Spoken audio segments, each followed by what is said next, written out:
अब guys start करते हैं मिसलिनियस का क्वेश्चन सेवंथ। क्वेश्चन सेवंथ हमारा क्या कह रहा है फाइंड एन अप्रोक्सीमेशन ऑफ 0.99 की power 5 using the first three terms of its expansion. Basically question हमारा क्या कह रहा है जब आप इसको एक्सपेंड करोगे ना 0.99 की पावर 5 को जब आप एक्सपेंड करोगे तो first term, second term, third term जो आएगी ना बस उसका सम करके बता दो मुझे। इसकी टोटल टर्म्स कितनी आएगी? इसकी टर्म्स तो टोटल 6 आएंगी। कह रहा है जो पहली 3 टर्म्स आएंगी ना उसको ऐड करके बता दो, क्योंकि यहाँ पे देखो पावर 5 है। मैंने आपको बताया था जब भी जो भी यहाँ पे पावर होती है उससे एक टर्म ज्यादा आती है हमारी जब हम एक्सपेंड करते हैं इसको। तो यहाँ पे पावर 5 है तो टोटल टर्म्स हमारी कितनी आएंगी? 6 टर्म्स आएंगी। पर क्वेश्चन में हमें क्या कह रहा है बस मुझे ना पहली 3 टर्म्स का ही सम करके बता दो, ठीक है ना। अप्रोक्सीमेशन मतलब होता है कि उनका आंसर निकाल के बता दो, उन तीनों को ऐड करके या उन तीनों को सब्ट्रैक्ट करके जो भी आंसर आ रहा होगा उसको बस सॉल्व करके बता दो मुझे पहली 3 टर्म्स को ही। सही है, तो हम क्या करते हैं इसको सॉल्व करते हैं। अब मैंने सोचा मेरी जो बाइनोमियल थ्योरम होती है वो 2 टर्म्स पे होती है, एक्स और वाई 2 टर्म्स पे होती है ना, और बीच में प्लस का साइन भी होता है। अब मैंने देखा जो मेरा क्वेश्चन है उसमें तो ऐसा कुछ है ही नहीं, 2 टर्म्स भी नहीं है और बीच में प्लस का साइन भी नहीं है। मैंने कहा सबसे पहले इसको 2 टर्म्स में बनाना पड़ेगा। जैसे हम ऐसे नहीं करते थे, हमारा ऐसे होता था 8 होता था 8 की पावर n+1, तो हम इसको ऐसे लिख देते थे 10 - 2 की पावर n+1, ऐसे 2 टर्म्स में बना देते थे ना। तो ऐसे ही इसको करेंगे, 0.99 है। अब मैं 0.99 को ऐसे नहीं लिख सकता, देखो 0.99 को मैं ऐसे लिख सकता हूँ 1 में से 0.01 माइनस कर देता हूँ। 1 में से मैं जब 0.01 माइनस करूँगा तो 0.99 ही आएगा, देख लो करके दिखा देता हूँ मैं आपको। 1 में से मैं 0.99 माइनस करता हूँ। अब 1 के बाद मैं ऐसे लिख देता हूँ डेसिमल, फिर 0 क्योंकि डेसिमल के बाद तो जितनी मर्जी जीरो से लगा दो, ऐसे 1.0000 जितनी मर्जी जीरो लगा दो आंसर तो 1 ही आएगा ना।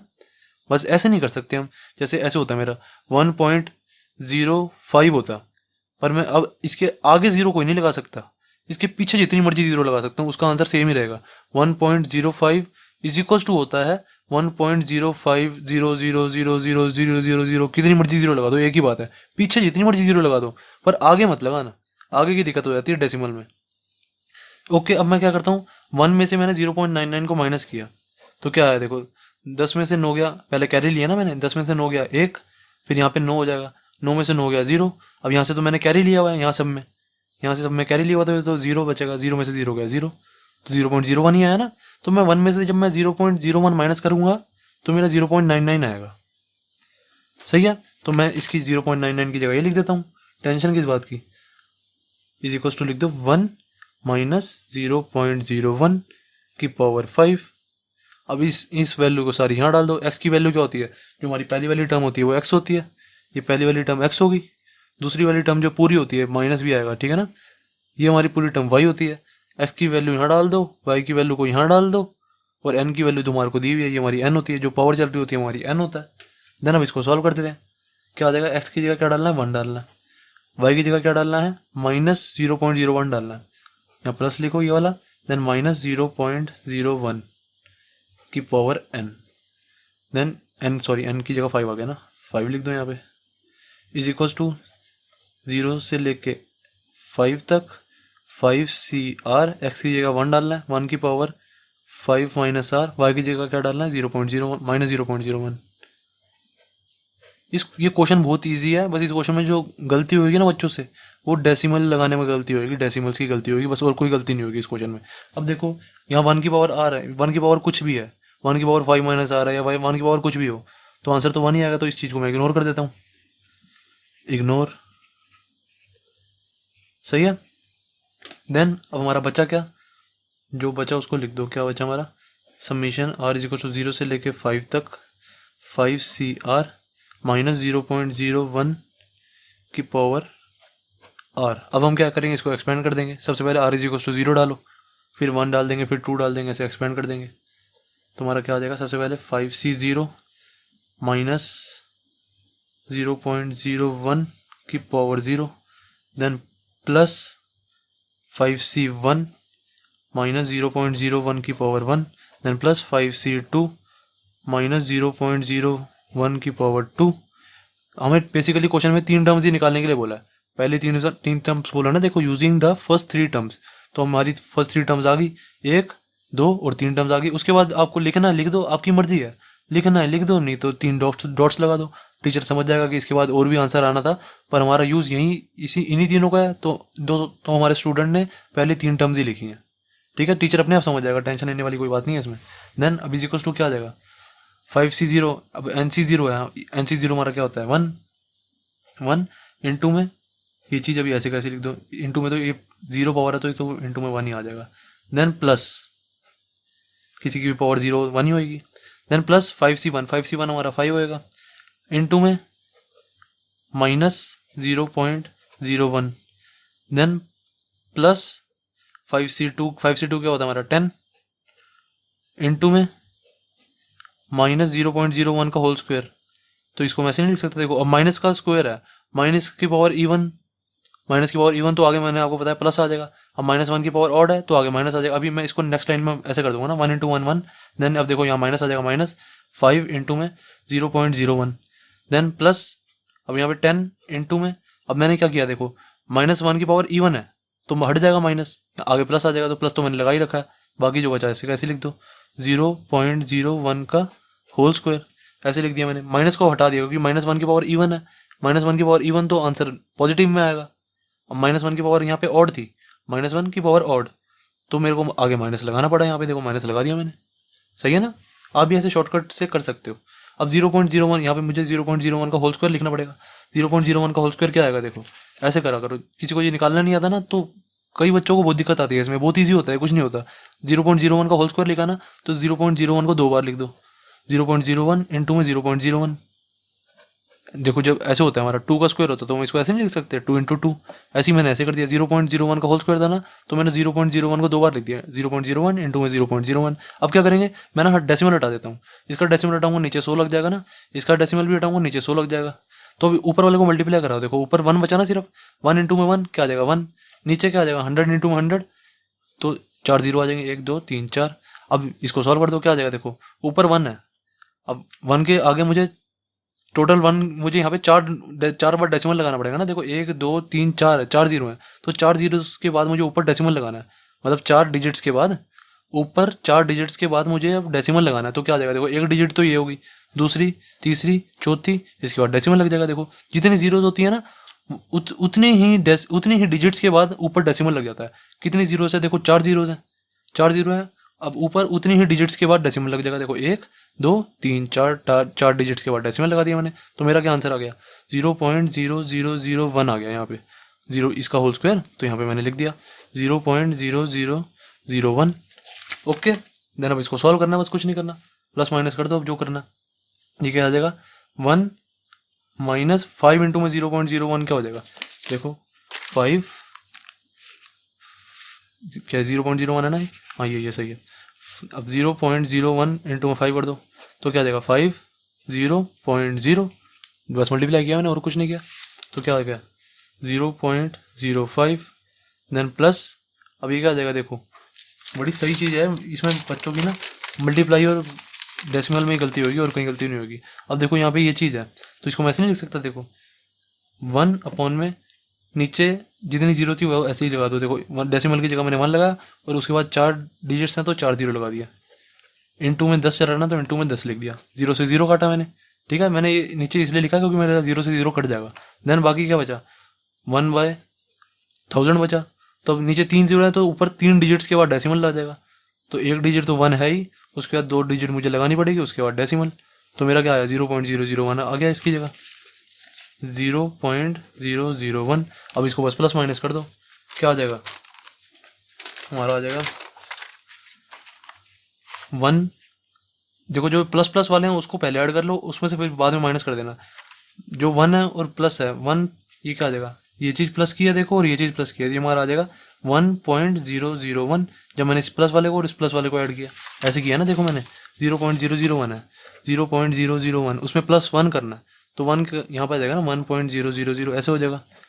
देन ये क्या ऐड होके क्या आ जाएगा 1 0 0 डेसिमल और 0 और 1 ऐड होके क्या आ जाएगा 1, तो मैंने इसको ऐसे ऐड कर दिया, ठीक है इन दोनों को। बाकी जो बचा उसमें अब इसको माइनस करा दो, 1.001 में से ये माइनस कराओगे तो क्या आएगा। ये मैं आपको हर एक स्टेप करके दिखा रहा हूँ, कोई टीचर करके नहीं दिखाएगा आपको। ये जो मैंने स्टेप कराया ना सारे, कोई टीचर नहीं करके दिखाएगा, सारे टीचर बस सीधा डेसिमल से डेसिमल हटाएंगे, माइनस लगाएंगे प्लस लगाएंगे और आंसर निकाल देंगे। ये सारे एक एक स्टेप मैंने आपको बताया। अब देखो 1.001 में से 0.05 माइनस कैसे कराएंगे, कोई प्लस माइनस नहीं कराएगा आपको टीचर, ये ध्यान रख लेना।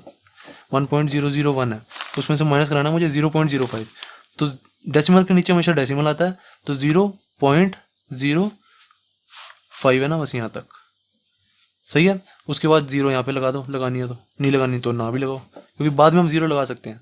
अब इन दोनों को मुझे माइनस कराना है, इसमें से ये माइनस कराना है, तो क्या देगा, 1 में से 0 गया 1, 10 में से 5 गया 5, अब 9 में से 0 गया 9, बाकी डेसिमल यहाँ पे ऐसे कैसी। अब यहाँ पे यहाँ से तो हमने सब में कैरी लिया हुआ ना, तो ये तो 1 हट चुका है, तो 0 में से 0 गया 0, तो क्या आंसर आया हमारा 0.951, 0.951 हमारा आंसर। अब कई बच्चे कहेंगे सर पीछे आंसर आ रहा है 0.9510, सर आपका तो गलत आ रहा है।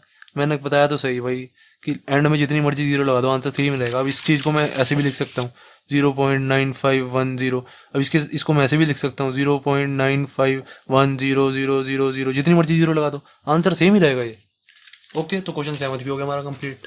अब गाइस देखते हैं क्वेश्चन 8। क्वेश्चन 8 हमारा क्या कह रहा है, कह रहा है find n if the ratio of the fifth term from the beginning to the fifth term from the end in the expansion of this is √6:1।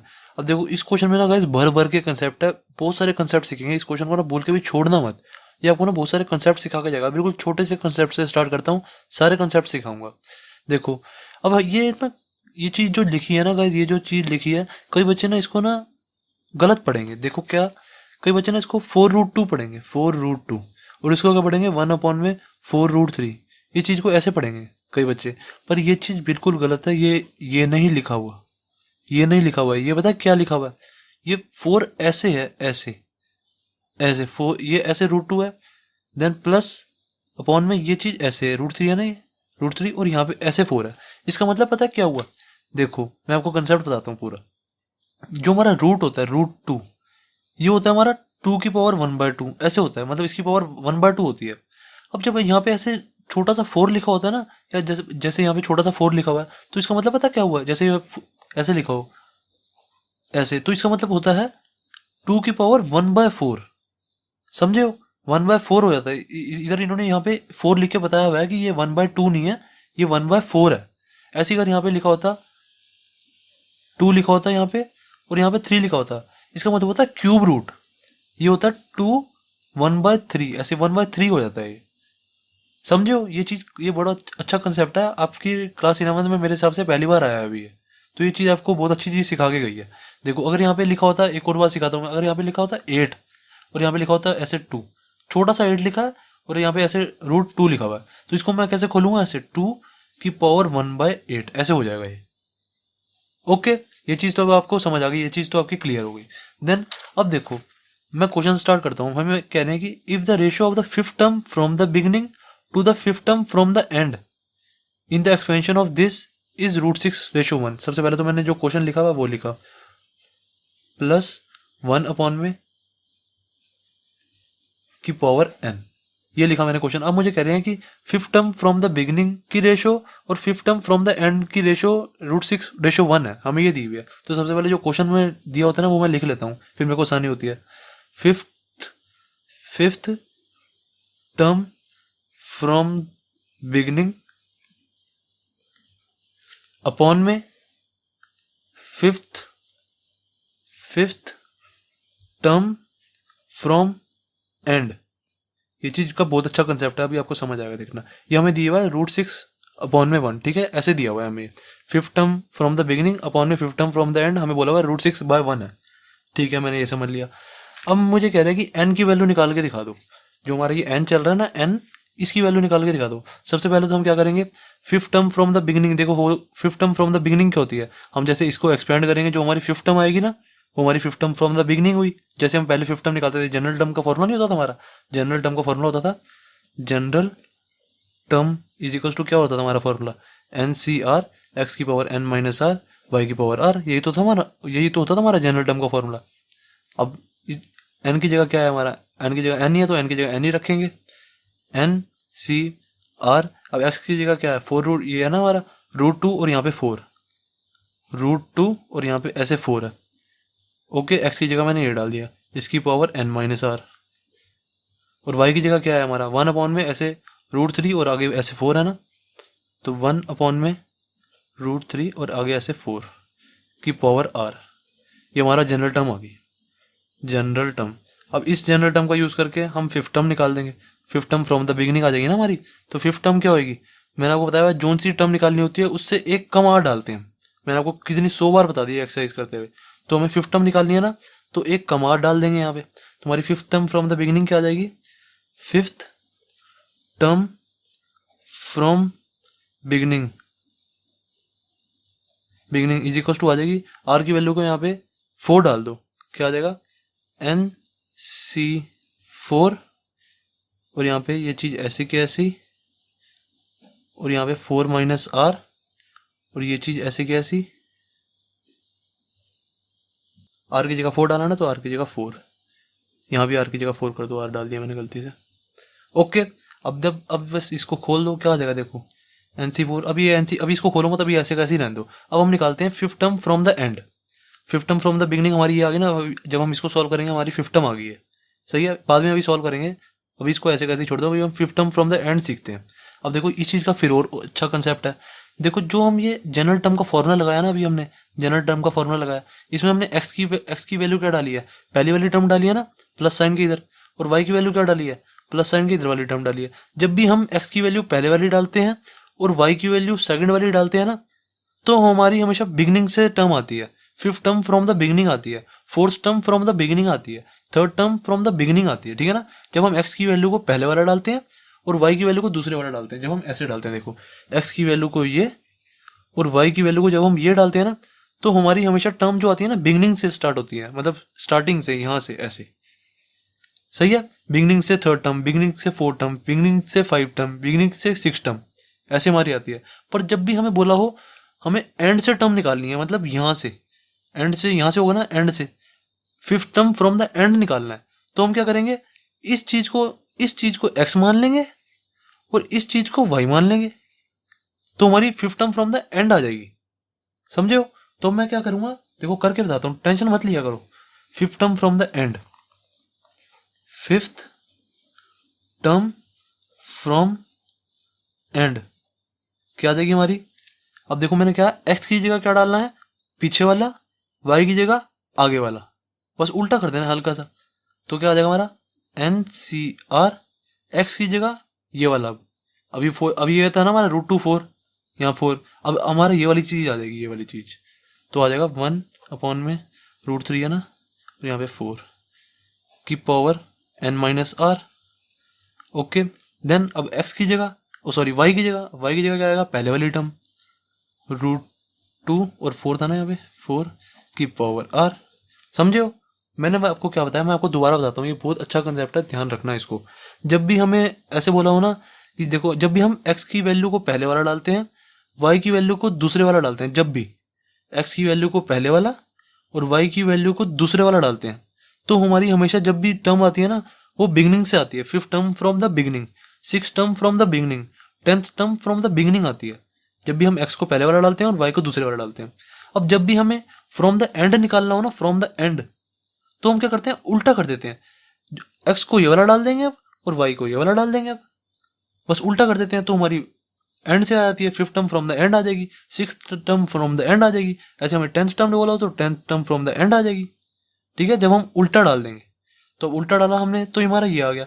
तो इसको सॉल्व करके क्या करेंगे हम, आर की वैल्यू हमें 4 डालनी पड़ेगी ना, क्योंकि हमें फिफ्थ टर्म निकालनी है, एक कम आर डालना पड़ेगा, तो यहाँ पे आर की वैल्यू को 4 डाल दो, क्या आ जाएगा NC4, सारा का सारा सेम, बस आर की जगह 4 डाल दो, n-4 इंटू में आर की जगह यहाँ भी 4, सही है। इतना तो अभी आपको समझ आ गया। अब हमें क्या करना है, इन दोनों का डिवाइड करना है ना, हमें फिफ्थ टर्म अपॉन में ये दिया हुआ है, fifth term beginning, fifth term from the and, divide में √6/1 दिया हुआ है, तो इसको अपॉन में लिख लेते हैं, तो क्या आ जाएगा,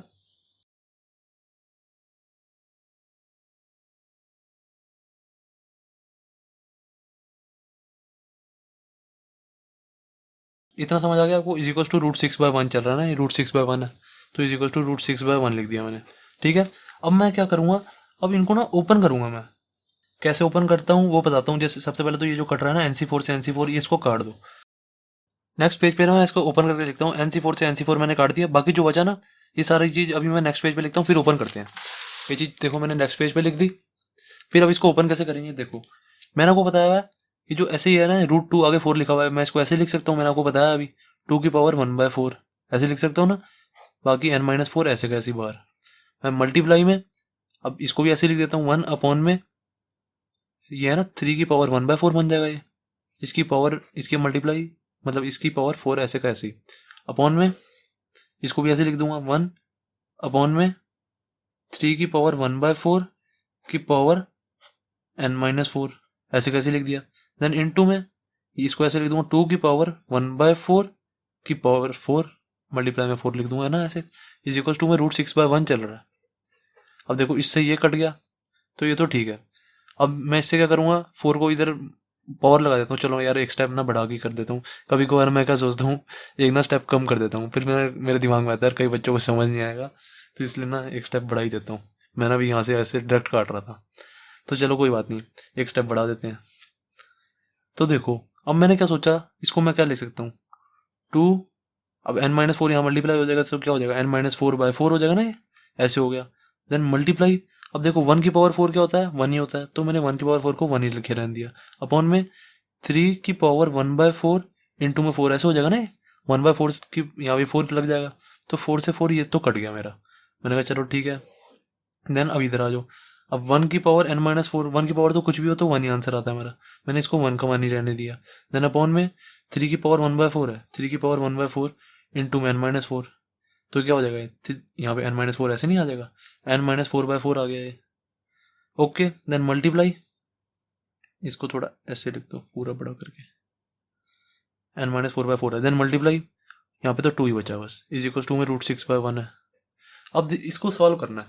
अब मैंने सोचा, देखो मैं भी गाइस आपके साथ ही कर रहा हूँ, मैं कोई ना दिमाग में फिट करके रट्टा मार के नहीं बैठा हुआ यहाँ पे, या मैं कोई गाइड वाइड खोल के नहीं बैठा हुआ, मैं भी ना आपके सामने सोच के करता हूँ। मैंने देखा यहाँ पे 2 की पावर n-4/4 है, और यहाँ पे 3 की पावर n-4/4 है। मैंने कहा ये पावर दोनों की सेम लग रही है, मैंने सोचा इन दोनों के बीच में ना कुछ रिलेशन बन सकता है यार, इनकी पावर सेम लग रही है। मैंने सोचा, जैसे देखो मैंने सोचा ये 2 की पावर x है, मान लो ये 2 की पावर x है, और ये समझो ये 3 की पावर x है, जैसे ऐसे समझो, मैं समझाता हूँ। देखो जैसे 2 की पावर x हो अपॉन में 3 की पावर x हो, मैं इसको ऐसे नहीं लिख सकता, देखो 2/3 की पावर x ऐसे लिख सकता हूँ ना, 2/3 को एक साथ लिख दिया और दोनों की पावर x लगा दी, जब हम इसको खोलेंगे तो ऐसे ही हो जाएगा, 2 की पावर x अपॉन में 3 की पावर x, तो मैं इसको ऐसे कंबाइन करके लिख सकता हूँ। मैंने सोचा ऐसे इसमें भी कुछ ना कुछ रिलेशन तो बना सकता हूँ यार, मैं इतना तो जुगाड़ मेरे को पता है। मैंने सोचा अगर मैं इसको एक तरह से n-4/4 की पावर को ना m लेट कर लूँ, लेट, ठीक है, 1 सेकंड के लिए लेट कर लूँ, तो ये क्या बन जाएगा, तो ये ऐसे बन जाएगा। देखो इतनी, अभी समझो ये चीज़ है ही नहीं, ठीक है ना, अभी समझो इतनी चीज़ है ही नहीं, सिर्फ और सिर्फ ये दोनों टर्म है, अभी समझो ऐसे के लिए, अभी समझो ये चीज़ है ही नहीं 1 मिनट के लिए। तो मैंने सोचा अगर मैं लेट कर लूँ, let n-4/4 is equal to m, अगर मैं लेट करूँ तो मेरा क्या बन जाएगा, 2 की पावर m, ठीक है, n-4/4 को मैंने m लेट कर लिया, तो 2 की पावर m अपॉन में 1 अपॉन में 3 की पावर m है, मैंने ऐसे कर लिया, n-4/4 को मैंने m लिया ना, तो मैंने ऐसे कर लिया। फिर मैंने सोचा 1/3 की पावर m है, तो मैं इसको इस चीज़ को मैं ऐसे नहीं लिख सकता, 2 की पावर m ऐसे कैसी, और ये चीज़ 1/3 की पावर m, इसको मैं ऐसे लिख सकता हूँ ना, क्योंकि 1 की पावर m तो 1 ही आंसर आएगा, तो मैंने इसके पूरे के ऊपर में लिख दिया, मतलब पूरे के ऊपर m लिख दिया मैंने, क्योंकि 1 की पावर m आंसर 1 ही आएगा, 1 की पावर कुछ भी हो आंसर 1 ही आता है, तो इसमें कुछ फर्क नहीं पड़ेगा।